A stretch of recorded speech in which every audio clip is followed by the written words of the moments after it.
Receiving reports from the main opposition party in Zanzibar that its presidential flag bearer has been arrested. Now, the party, ACT Wazalendo, says Maalim Seif Sharif was arrested this morning as the semi-autonomous island began early voting in the general elections.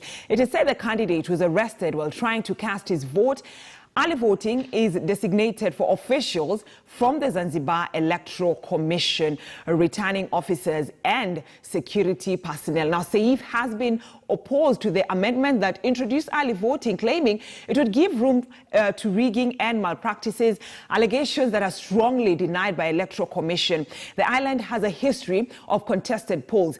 Now, the opposition is claiming 3 people were killed and several others injured after police used live ammunition to disperse members of the public. That is the latest information that we're receiving right now. So let me bring in David Makali, who's an observer in Tanzania, but then Makali is also part of the panel of eminent persons drawn from the Eastern Africa region and South African region monitoring the elections in Tanzania.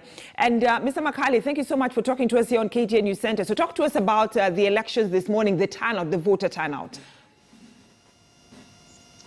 Well, Brenda, nothing really unusual has happened. As usual, the beginning of elections in the morning, a lot of people trooping to the polling stations.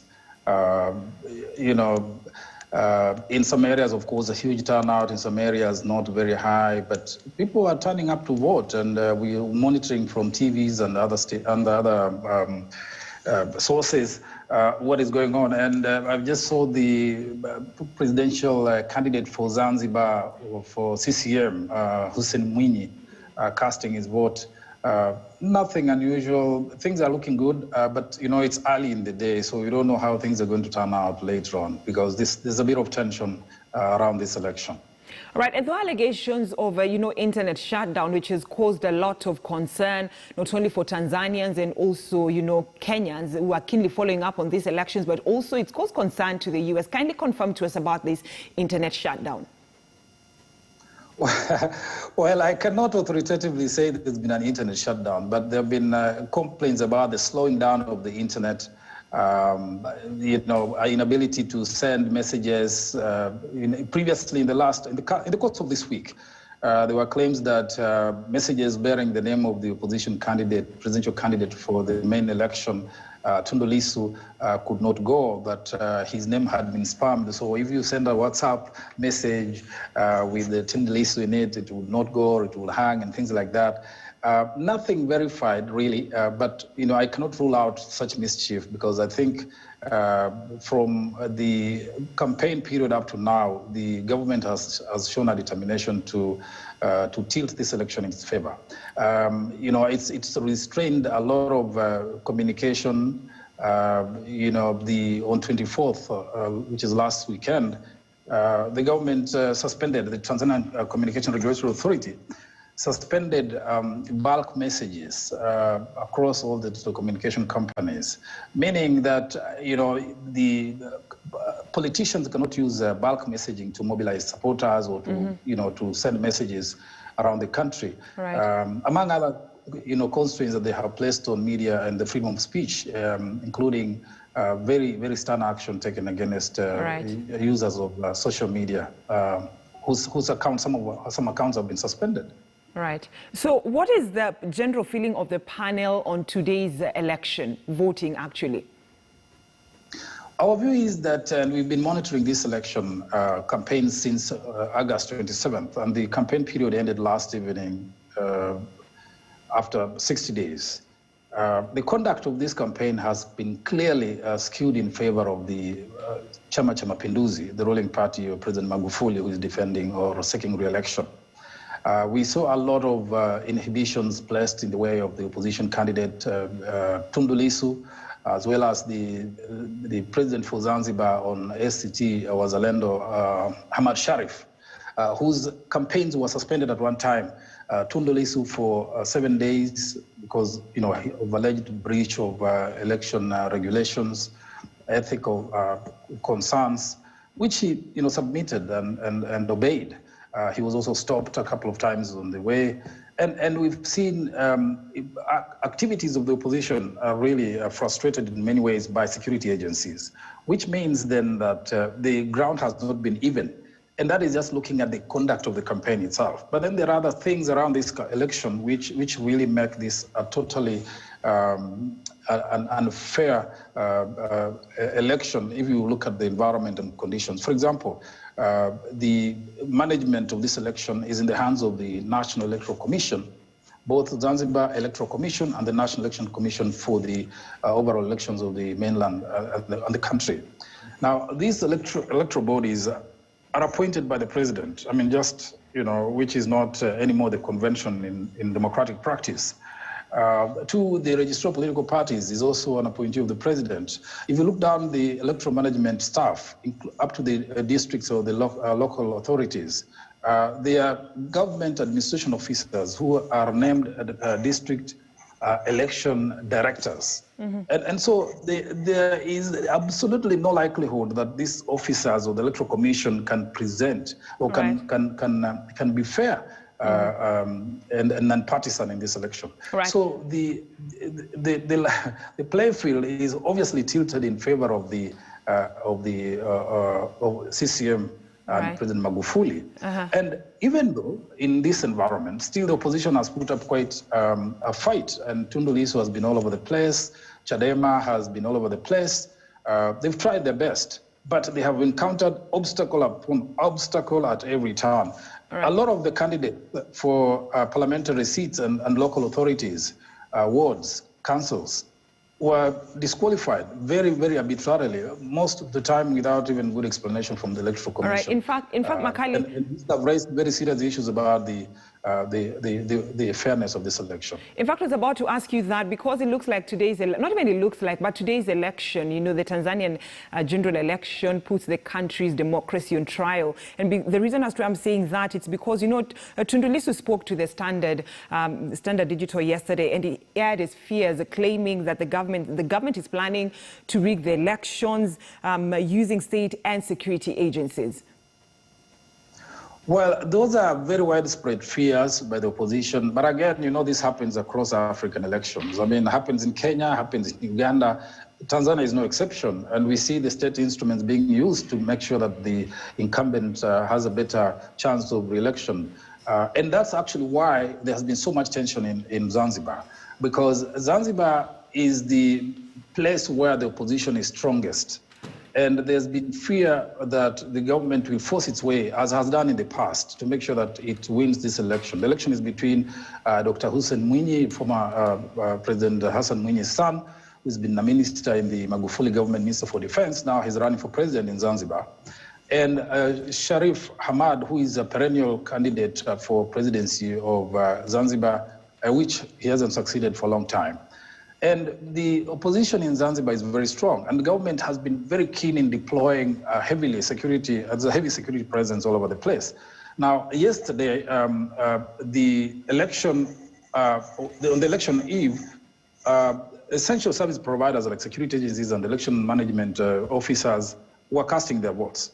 But because of the apprehension by the opposition that the government machinery could be used to stuff ballot boxes, there were protests and even attempts by the candidate Hamad Sharif to even cast his vote and call his supporters to cast their votes yesterday, even though the main election is today. And hence the tension grew, and the police, of course, suppressed the protests, and hence the killing of a couple of Tanzanians and the injury of quite many others. All right. And so yesterday, the panel that you wrote a letter to the Tanzanian electoral body urging that electoral commission to ensure that they conducted free and fair, credible elections in line with the international laws and norms. Are you satisfied that that will be seen today, and even as Tanzanians wait for the results in the next 1 week? Well, there's no guarantee that our plea will be heard, but all we can do as East Africans, as a panel of eminent persons in the region and the East African region and Africa generally, is to wish and hope that the election will be peaceful and conducted in a fair and free manner. There is, we have not received much positive response, so to speak, that indicates that the Tanzanian authorities are determined to uphold international standards and norms and conventions which Tanzania is a signatory, including the International Covenant on Civil and Political Rights, which enables people to vote. But we are optimistic that if they do so, despite all the challenges that the opposition has had and the uneven playground, the casting of the ballots today should actually redeem this election. Clearly, the opposition is an underdog. I mean, CCM has the greater run of the field. It's more established structures countrywide. President Magufuli has done quite a bit during his term, first 5 years, but during which period also he suppressed opposition activity and politics. After he got elected in 2015, he actually banned political activities. So the opposition had no opportunity to organize itself until last year when this was lifted in preparation for this election. In such an environment, there's no way you can expect there to be a free and fair election because not all parties have been given opportunity to organize. Mm-hmm. But we're optimistic that the bare minimum we expect is that this casting of the ballots and the vote and the counting of those ballots and the declaration of results should be transparent. Because if people are barred from casting their vote, or there is mishandling of that vote, then it could be dangerous because there's a lot of tension in the country, an expectation by the opposition that these elections are going to be rigged. And you know, the main challenger is Tundu Lissu of the biggest opposition party, and he says that should the elections be rigged and the results are announced in favor of the incumbent, then Tanzanians will go to the streets. What is your take on that? You know, instead of going to the streets, they should be going to the corridors of justice to challenge the re-election of President Magufuli. Should he be re-elected as the president of Tanzania? Brenda, you know, the unfortunate situation in Tanzania is like, unlike Kenya, where if there is an electoral dispute or the election results are disputed, you can file a petition in the Supreme Court for adjudication. Tanzania has no such provision. So the announcement of the verdict of the National Electoral Commission, whether fair or unfair, is final and there is no recourse. And that's why this is particularly tense. Because if that becomes the case and the evidence is that the election is not fair and free, what resort or what resolve should the opposition have? And hence the continuous threat and statements by the opposition that if they're rigged, they'll go to the streets. But we are just saying we're appealing to all the parties that regardless of the circumstances of this election, there should be no violence and there should be other mechanisms, and why we've appealed to African Union and other agencies and the UN to observe these elections very closely so that they can actually deal with the aftermath in case the elections are not free and fair. But going to the streets is going to be a very unfortunate eventuality if that has to come true. All right, and lastly, Makali, as we wind up this conversation, during Magufuli's campaigns, he talked about the mega infrastructure investment projects by his government to build the roads, ports, and power plants as the reason as to why voters should give him a second chance. Yet, his opposition leader and his supporters say that he has been a leader who's been oppressing, Tanzanians. Hence, he should not be voted in. True. I mean, there is a lot that Magufuli has done. In fact, there is great appreciation of his political stance. I mean, being Africanist, looking for national solutions, not depending on the West, cutting down on loans, and using resources properly and clamping down on corruption. I mean, to that extent, Magufuli has done a great job. But on the flip side of it, again, he has completely constricted on the space, civic space. There's no freedom of speech. The media is harassed and constrained. Rules and laws are being applied, on very flimsy grounds to really curtail freedoms of speech. Civil society is under pressure. So the democratic space in Tanzania has shrunk, just as development seems to be taking off under Magufuli. And this presents a dilemma for Tanzanians who want to have freedom. And two, I mean, Tanzania's political environment is pretty much single party because apart from changing the clause that allowed multipartyism to return in 1992 and therefore allowed the first multi-party elections in 1995, the rest of the constitutional provisions are still pretty much a single party. There's no movement towards a reform of this constitution, which should be an agenda for the country after this election so that these challenges that it's facing now can be removed. But why should he be repressive? I think it's just paranoia. I mean, the opposition has been growing. I mean, CCM was the dominant force in the country since 1977 when it was formed. 40 years it's been rolling without opposition. And then the opposition has begun growing. From the 2000 election, the percentage of representation has grown up.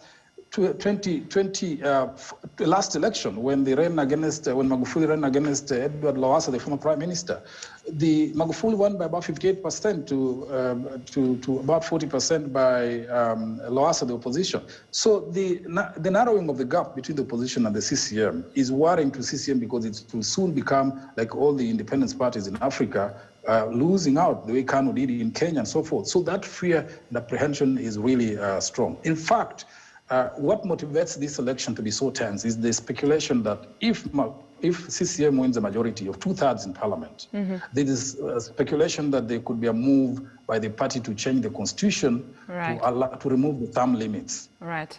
And that is the underlying fear. And before the campaign started, there was, these speeches about this kazi nzuri inastahili iendelee, which means Magufuli should be extended time as president. Even the nullification of many opposition candidates prior to this election. Nominations were very unfair in some areas. A lot of candidates were disqualified arbitrarily. No reasons given, on very flimsy grounds and so forth, such that now, as we cast the ballots today, the CCM already has 28 seats it has won in in parliament, unopposed, because the candidates of the opposition. All right. We've been talking to David Makali, an observer in TZ. He's part of a panel of eminent persons drawn from the East African region and South African region monitoring the elections in Tanzania, where 29 million Tanzanians are heading to the polls this morning to elect their new president. Will it be John Pombe Magufuli or the opposition leader Tundu Lissu? Wait to see. This is a developing story here on KTN News Center. We'll continue giving you more updates, but for now, I need to take a short commercial break. But when we come back, we shall be coming back home and talk about BBI. And this BBI is all about the women agenda. We shall be speaking to Uasin Gishu Woman Representative Gladys Shulei and also Pamela Odhiambo, Migori County